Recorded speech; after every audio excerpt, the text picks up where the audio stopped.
이번에 개인적으로 교수님이랑 제안서를 준비하면서 공부했던 내용인데, 되게 내용이 생각보다 좀 유익하고, 또 제가 이 오브젝트 디텍션에 관련돼서 연구를 하면서 이 연구적인 내용과 또 실제 어플리케이션 간의 그 괴리가 있었는데, 그러한 그 사이의 거리를 좀 메꿔줄 수 있는 그런 내용이 될 수 있을 것 같아서 오늘 소개해 보려고 합니다. 테슬라 비전에 대한 내용은 19년도 이 테슬라 오토노미 데이에 발표한 세미나와 21년 테슬라 AI 데이에 발표한 세미나, 그리고 CVPR에서 21년에 워크샵에서 발표한 이 세 가지 내용들을 제가 조사하고 종합해서 발표 자료를 준비했습니다.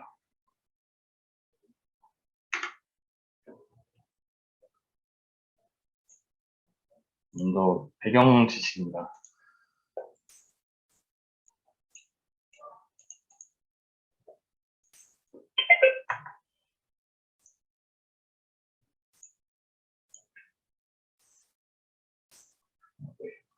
먼저 테슬라는 아시는 분도 있겠지만 차량 주위에 8개의 카메라를 가지고 탐지를 하는데요.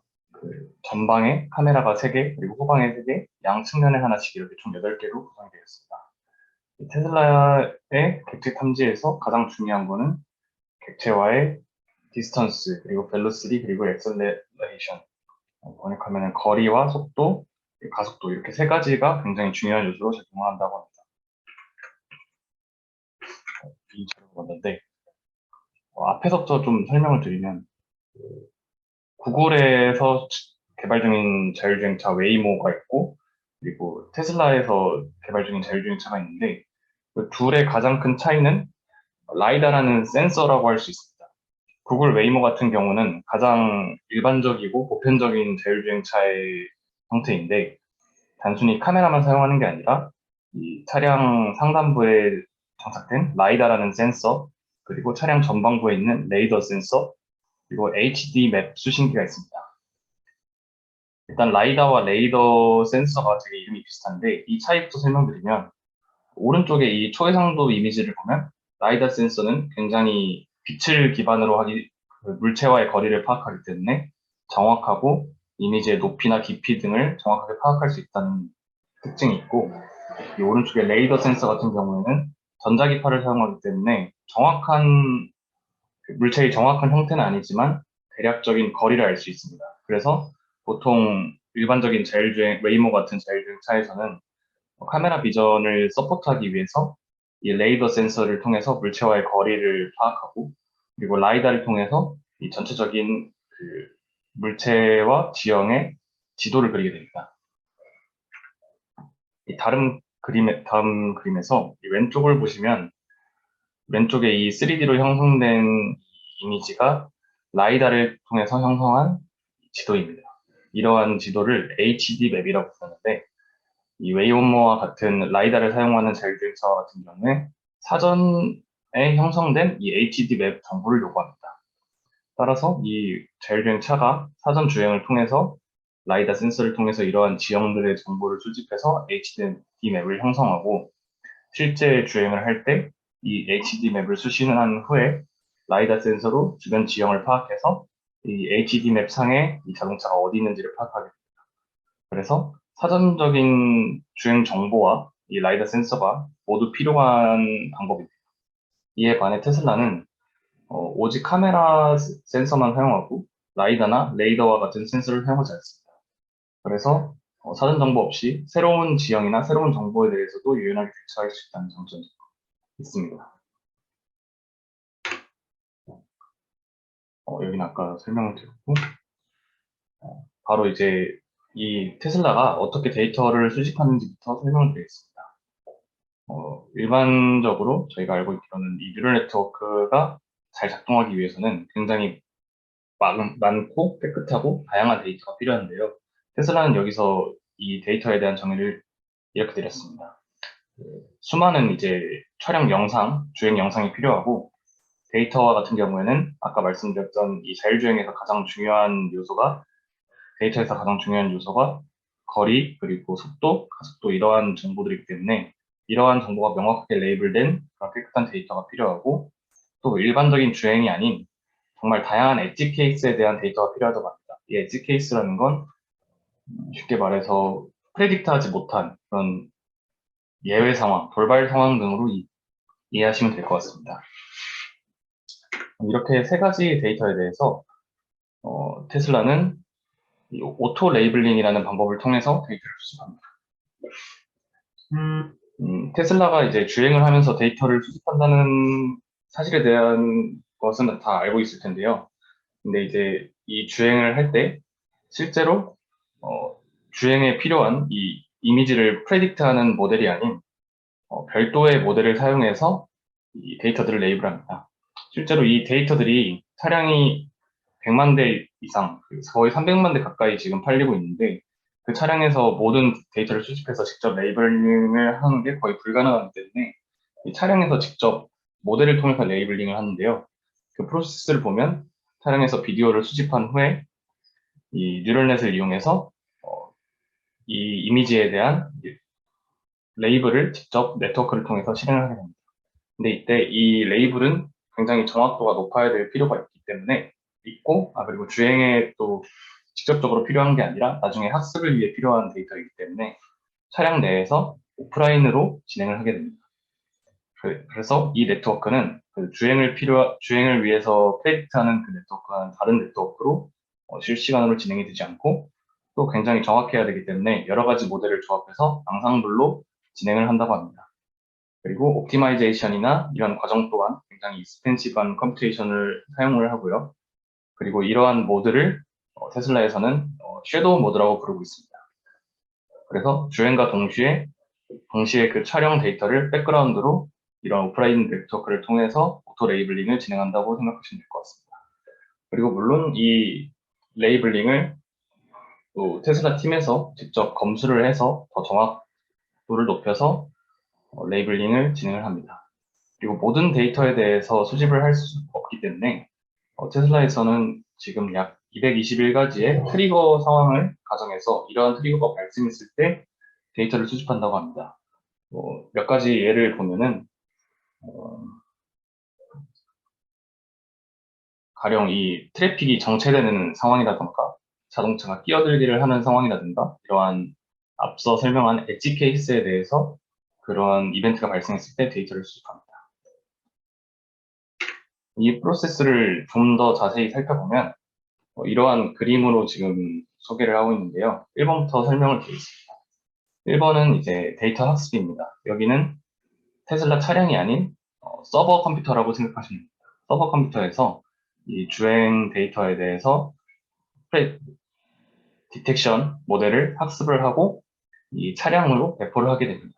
그럼 차량에서는 이 배포받은 모델을 통해서 주행 이미지에 대해서 프레딕트를 하고, 그리고 3번 inaccuracy 상황, 여기가 이제 엣지 케이스나 아니면 테슬라가 이제 예측하지 못한 상황이라고 할 수 있는데요. 예를 들어 이 차선에서 다른 차량이 끼어들기를 할 것으로 예상을 했는데 끼어들기를 하지 않았다거나, 그러면 이제 예측과 다른 상황이 발생하게 되죠. 아니면은 미리 트리거로 지정해놨던 그런 상황에 대해서 발생했을 경우에 이 이미지를 저장을 하고 아까 말씀드린 섀도우 모드를 통해서 오토 레이블링을 한 후에 4번 이 유닛 테스트 과정을 거치게 됩니다. 이 유닛 테스트는 마찬가지로 차량에서 발생하는 것이 아닌 이 차량에서 또 서버로 데이터를 전송한 후에 서버에서 사람에 의해서 직접 검수를 하게 됩니다. 그래서 만약에 이 사람들이 이 예외 케이스가 잘못 레이블링 됐다, 수정이 필요하다고 판단할 경우에 다시 이 직접 전문가들이 정확한 레이블링을 한 후에 다시 이제 차량으로 이러한 데이터에 대한 수집을 요청하게 됩니다. 그러면 이제 전체 테슬라 차량에 대해서 이 부스트 과정을 거치게 되는데, 이 비슷한 케이스에 대해서 데이터를 자동적으로 수집해서 서버로 전송하게 됩니다. 그럼 이 서버에서 전송받은 데이터에 대해서 다시 한번 이렇게 학습을 거쳐서 더 정확한 이런 예외 케이스를 대처할 수 있는 그런 학습을 진행하게 됩니다. 여기가 이 섀도우 모드에 대한 학습을 하기 위한 프로세스입니다. 네, 다음으로는 바로 테슬라 모델에 대해서 좀 설명을 드리겠습니다. 여기 지금 사용 중인 모델은 현재 모델 구조하고는 조금 다른데, 즉, 좀 변경되기 이전의 모델이 구조인데, 이 모델 구조를 조금 설명을 드리면 다음 설명드릴 내용에 좀 이해가 될 것 같아서 먼저 설명을 드리겠습니다. 테슬라에서는 이 하이드라 넷이라는 초기 구조를 사용했는데, 여기 이 이미지가 8개의 카메라 센서에서 생성되는 이미지입니다. 그리고 각 이미지들은 레즈넷 기반의 익스트랙터를 통해서 피처를 추출하게 되고, 8개의 카메라 센서에서 추출된 그 피처들을 하나로 통합을 시킵니다. 여기서는 멀티캠 퓨전이라고 이 각 카메라에서의 피처들을 퓨전하는 과정을 트랜스포머로 이렇게 구성을 하였고, 그 다음에 비디오 큐라고 되어 있는 거는 그 초당 프레임에 따른 그 이미지의 순서라고 생각하시면 됩니다. 그래서 가령 이 8개의 이미지에서 생성된 픽처들을 퓨전을 했을 때 2D 텐서가 발생하게 되는데, 이 2D 텐서를 시간순에 따라서 적재를 하게 되면은 3D 텐서가 발생하게 됩니다. 그래서 여기서는 이 타임 퓨전이라는 방법을 통해서 이 3D 텐서를 CNN이나 RNN 그리고 트랜스포머와 같은 이 구조를 통해서 학습을 하게 됩니다. 여기까지가 이 데이터의 백본 파트고요. 그 다음에 이 헤드 파트에서는 이렇게 비디오 그 각 모듈들과 태스크에 따라서 분리가 되게 됩니다. 그 태스크에서는 이 터미널 보시면 디텍션이나 트래젝터리 같은 이런 태스크들이 분할이 되어 있고요.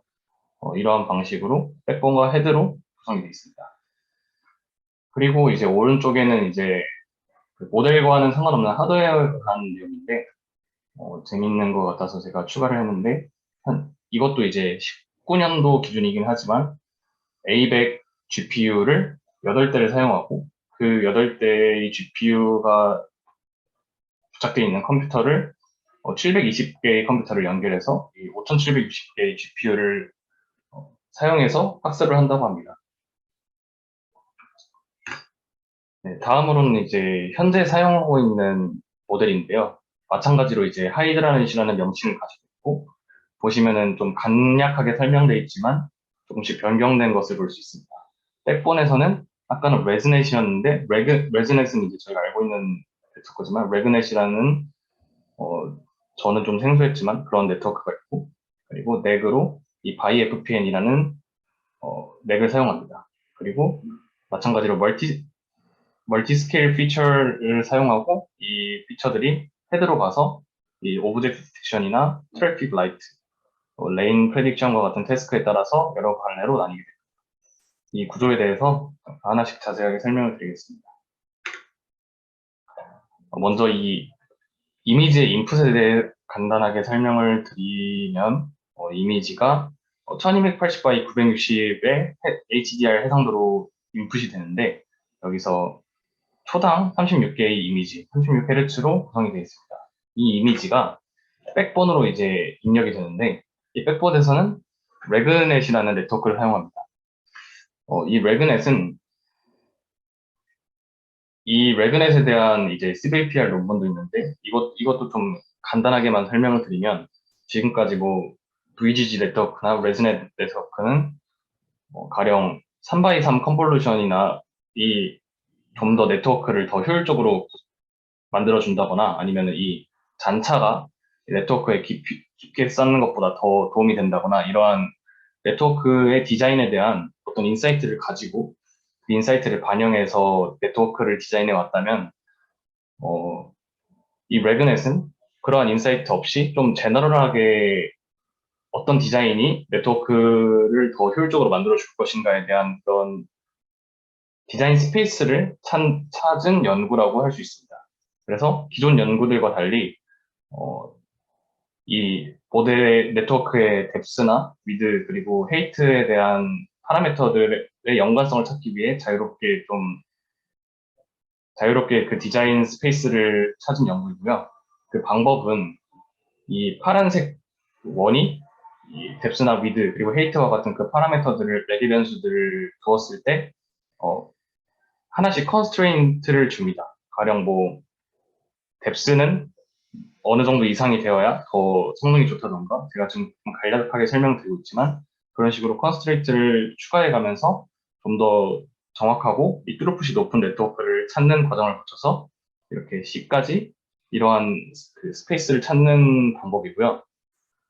이러한 분야를 또 뉴럴 아키텍처 서치 분야라고 하던데 그 중에서 이제 레그넷이 가장 최근에 쏟아졌던 그 구글의 이피션트 넷보다 더 성능이 좋은 네트워크로 지금 자리 잡고 있습니다. 그래서 테슬라에서도 이런 레그넷을 도입을 하였고요.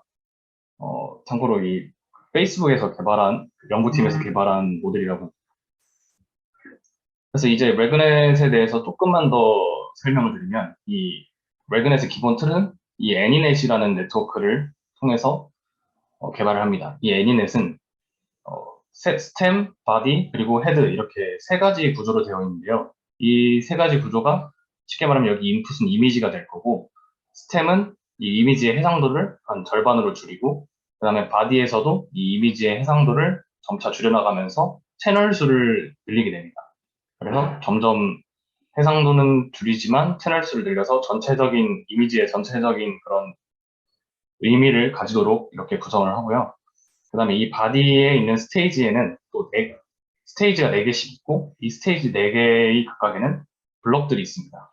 근데 이제 레그넷이 아까 이 파라미터들이 최적화를 일종의 최적화를 한다고 설명을 드렸는데 여기서 이제 이 블락이 몇 개가 들어갈 것인지 위드는 어떻게 될 것인지 그러한 결정을 하고 컨스트레이트를 주어서 찾는 게 레그넷입니다. 근데 아까 저는 이제 제너럴하게 사용되기 때문에 이 파라미터들의 최적의 그 파라미터를 찾는 그런 방법이라고 설명을 드렸는데 사실은 이 스테이지는 4개로 고정시켜 놓고 그 각 스테이지마다 블락이 있는 이러한 좀 구조를 가지고 있습니다. 이러한 이유가 뭐냐면은 레그넷의 목표 중 하나가 단순히 그 모든 파라미터들을 제한 없이 찾게 되면은 굉장히 좀 복잡해질 수 있고 또 설명하기 어려운 그런 네트워크 구조가 될 수 있는데 그런 것들을 피하고자 최대한 구조를 이렇게 단순하게 만들고 또 설명 가능한 그런 구조를 만드는 게 이 레그넷의 또 하나의 목표였습니다. 그래서 이러한 애니넷을 통해서 만들게 되고 이 애니넷 X는 이 블락에서 이런 그 레지넷처럼 이런 잔차 구조를 가지는 방식입니다. 네, 이러한 방법을 통해서 이 테슬라가 레그넷 네트워크를 최적화하였고, 그리고 이 레그넷에서 특징으로는 멀티 스케일 피처가 발생한다고 볼 수 있는데, 어, 쉽게 설명하면 이 로우 이미지에 가까울수록 해상도는 높지만 채널 수는 적은 그런 피처들이 중간하게 생성이 되고, 이 네트워크를 통해서 딥하게 갈수록 해상도는 점점 줄어들지만 채널 수가 커지게 됩니다. 그래서 기본적으로 알고 있는 그 피처 피라미드와 같은 형태로 그 아래쪽에서는 이미지에 좀 디테일한 정보를 담고 있고 위쪽에서는 이미지의 좀 전체적인 정보를 담고 있다고 생각하시면 될 것 같습니다. 네, 다음으로는 백본 이후의 넥 파트입니다. 여기서는 일반적인 객체 탐지에 사용되는 그런 피처 피라미드 네트워크 구조를 사용하였는데 특히 이피션트 넷에서 사용하는 바이 FPN을 사용하였습니다. 이 바이 FPN에 대한 설명도 잠깐 드리면 아까 그 백본에서 말씀드린 것처럼 이미지를 여러 단계로 이렇게 축소시켜가면서 다양한 스케일의 피처를 뽑는 것이 오브젝트 디텍션의 주 목적인데 이 피처 피라미드 네트워크란 이거를 탑다운 그리고 다운업 방식으로 탑다운 다운업 방식으로 섞어서 다양한 스케일의 피처들을 잘 설명할 수 있도록 만드는 방법이고요. 특히 피전 테스트에서 바이FPN은 이렇게 위에서 아래에서 위로 섞은 피처들을 여러 번 나열하여서 좀 더 효과적인 피처를 만들기 위한 방법 중에 하나입니다. 그래서 여기서 넥으로 바이FPN을 사용한 것입니다.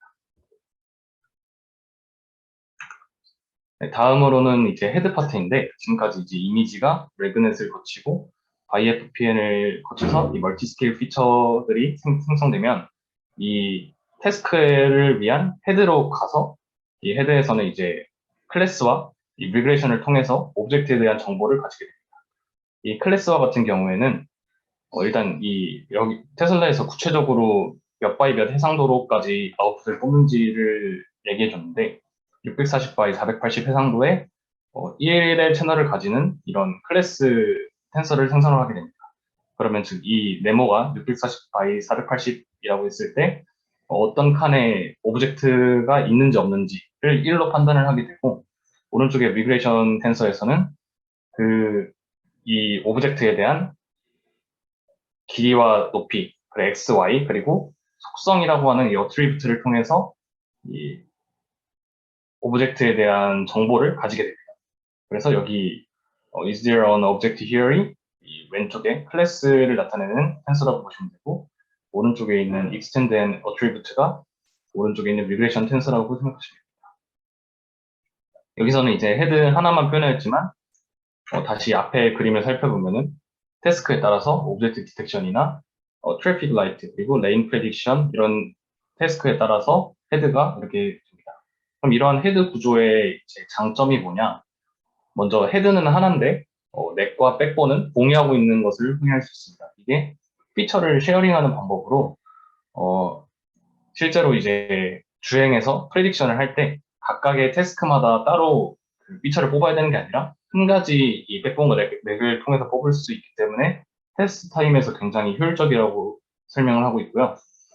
그리고 만약에 각각의 태스크마다 문제가 생겨서 이 태스크들을 파인 튜닝 한다고 했을 때 전체 구조를 다 파인 튜닝 해야 되는 게 아니라 한 가지 헤드에 대해서만 파인 튜닝을 하고 수정을 하면 되기 때문에 굉장히 또 효율적이다. 그리고 이 한 가지 태스크를 수정하더라도 다른 태스크는 영향을 받지 않기 때문에 그러한 또 장점이 있다고 얘기를 하고 있습니다.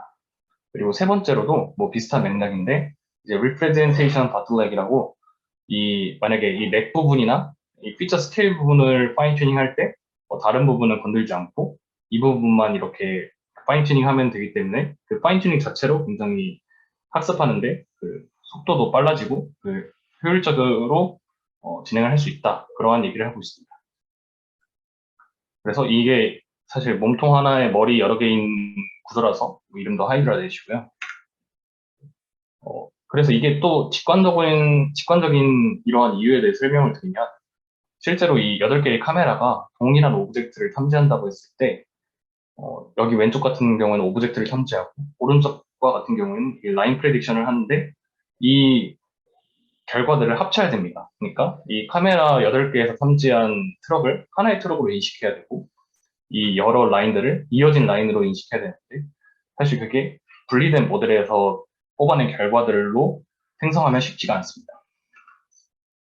그래서 그러한 경우에는 이제 이게 사실 기존 방식인데 왼쪽에서 이 레그넷, 뭐 바이에프피엔 이런 여러 가지 모델을 두고 이 결과를 합치려면은 굉장히 복잡해지지만 이 제안하는 방법에서는 하나의 레그넷과 바이에프피엔 이 구조를 가지고 그 피처들을 합쳐놨기 때문에 여기서 이제 프레딕션을 해서 좀 더 효과적인 방법으로 그러니까 이 합치는 부분을 그 뉴럴 네트워크에 바뀌어서 합쳤기 때문에 더 효율적이고 정확하게 판단을 할 수 있다라고 얘기를 하고 있습니다. 조금 짧은 내용이었는데 제가 발표는 여기까지고요. 혹시 질문 있으면 해주시면 감사하겠습니다. 네, 질문해 주세요.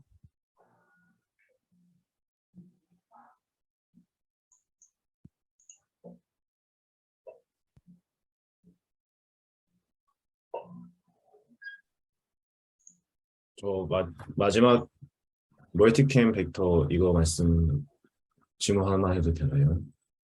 네. 이거 멀티캠에서 들어오면은 멀티캠마다 학습이 된 모델을 활용하는 게 아니라 멀티캠 전체를 하나의 모델로 활용한다는 뜻인가요?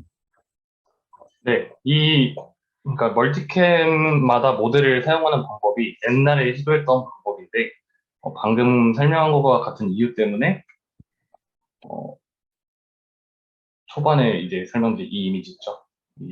각 이미지에서 하나로 이제 만드는 그런 방법을 사용한 거죠. 아, 감사합니다.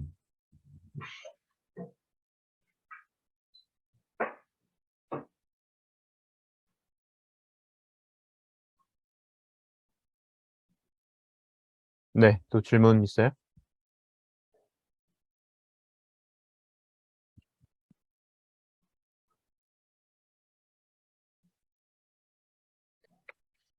네, 그래서 지금 뭐 오늘 좋은 서머리 자료를 만들어서 발표해 줬는데, 그 자율주행 쪽에서 보면은